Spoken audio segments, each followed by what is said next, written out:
May I speak in the name of the Father, and of the Son, and of the Holy Spirit. Amen. This month, as I've had additional time on my hands due to lockdown, I've engaged a great deal more on social media than I would do normally.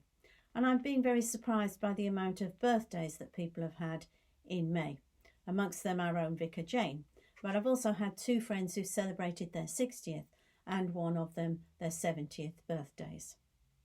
Well, for many of these people, celebrations I'm sure have been very difficult this year. But nevertheless, people have found lots of ways of sending birthday cards and birthday wishes and helping them to enjoy their special day. And celebrations are always a great part of birthdays, time for parties.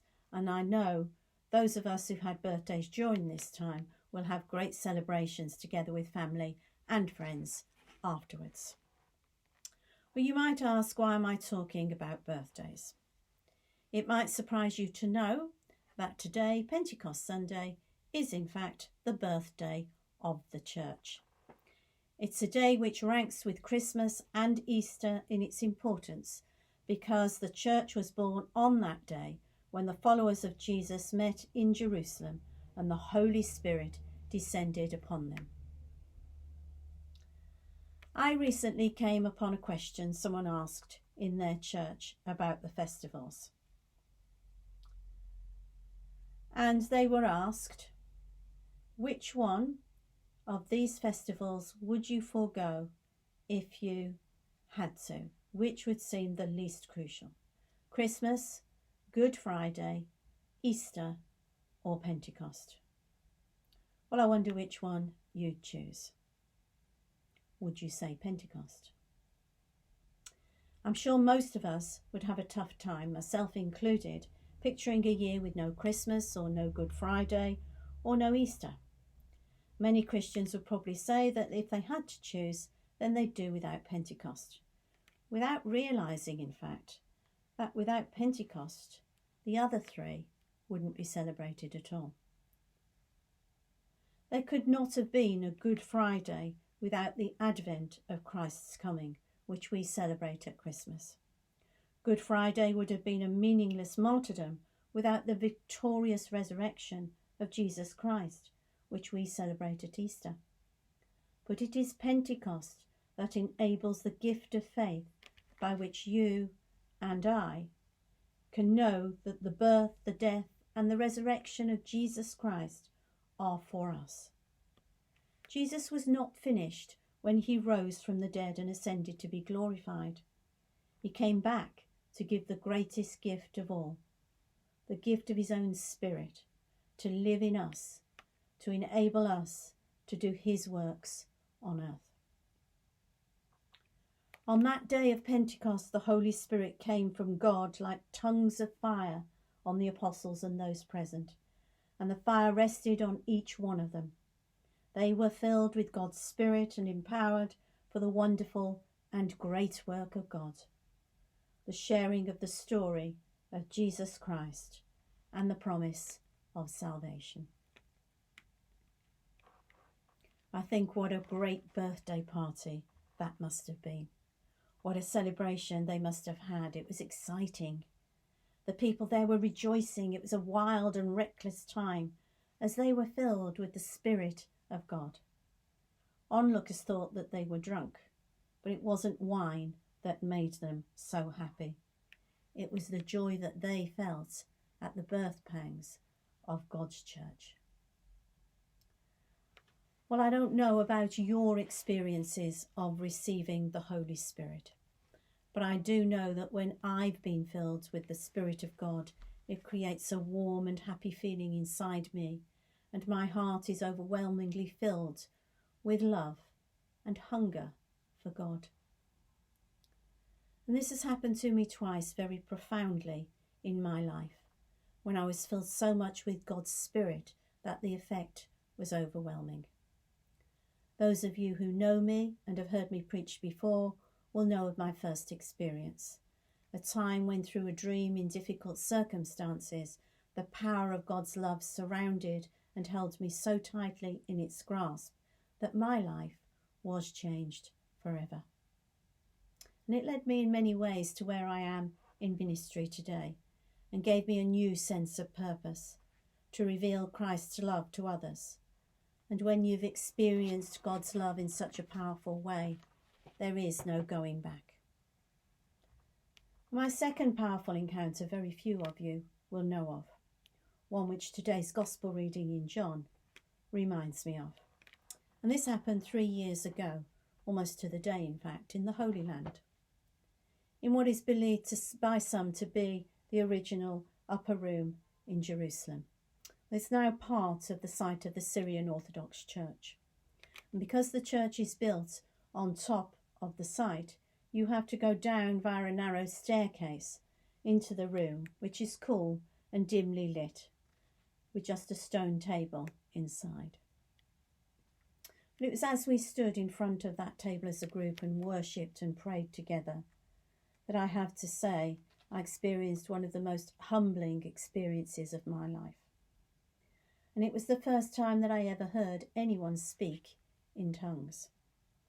The strange thing was that as she spoke, there was an overwhelming presence of the Holy Spirit, and I experienced the love of God, the presence of Christ amongst us, uniting us, and I seemed to have an understanding of what she was saying, that we were God's children, that we belonged to Christ, and He loved us, whether we thought ourselves worthy or not. And when the message was interpreted, that was almost exactly what she'd said. And that was such an amazing experience for me.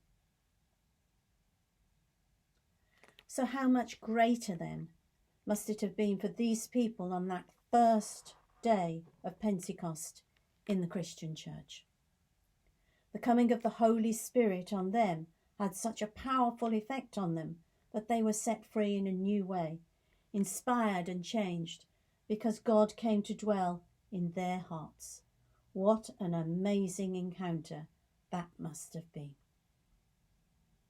It is those events in the upper room over 2,000 years ago which reveal to us a great deal about the way we experience the life of the church today. When Pope Francis visited there in 2014, he highlighted 3 major events which took place in that sacred space.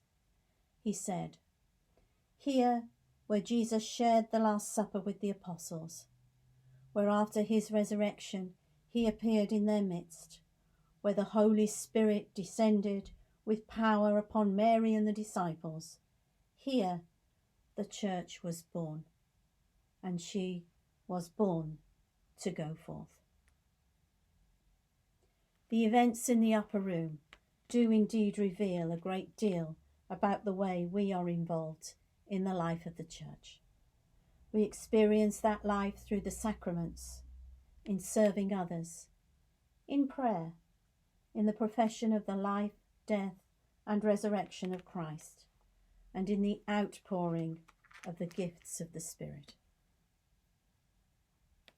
According to tradition, that room is where the apostles stayed when they were in Jerusalem. It is where the Last Supper took place. It is where Jesus washed his disciples' feet, which symbolises the ministry of loving service. It is where the concept of a loving friendship with Jesus was introduced, as set forth in John's Last Supper discourses, and gave the apostles a glimpse into the beautiful prayer life of Jesus. It is the place where the disciples gathered in fear after the death of Jesus and prayed with Mary for the coming of the Holy Spirit. By tradition, this is the same room where Jesus appeared, both before and after the resurrection. It is here that the risen one made visible his wounds to see and touch, and the room where the faith of Thomas emerged. It is where the risen Lord breathed on them the Holy Spirit on the evening of that first day of the week. It is where tongues of fire appeared to them on Pentecost, and they were all filled with the Holy Spirit, the event which marks the birthday of the church today. And it is from there that the apostles went forth with boldness, sharing the good news. It is in this room from which, filled with the Holy Spirit, the apostles would ultimately leave to change the world, your world and mine. For as we hear in Psalm 104 verse 30, send forth your Spirit, they are created, and you renew the face of the earth.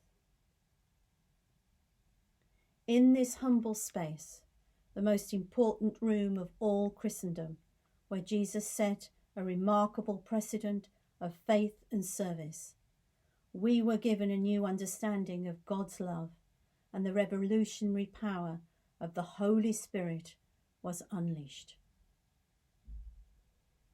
As Pope Francis said, how much love and goodness has flowed from the upper room. How much charity has gone forth from here, like a river from its source, beginning as a stream and then expanding and becoming a great torrent. All the saints drew from this source, and hence the great river of the Church's holiness continues to flow from the heart of Christ, from the Eucharist, and from the Holy Spirit.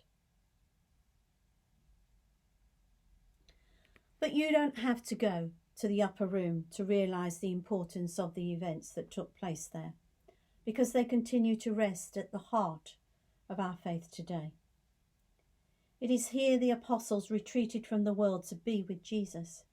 Here they listened to him as he revealed to them the mysteries that they would one day pass on to thousands of others.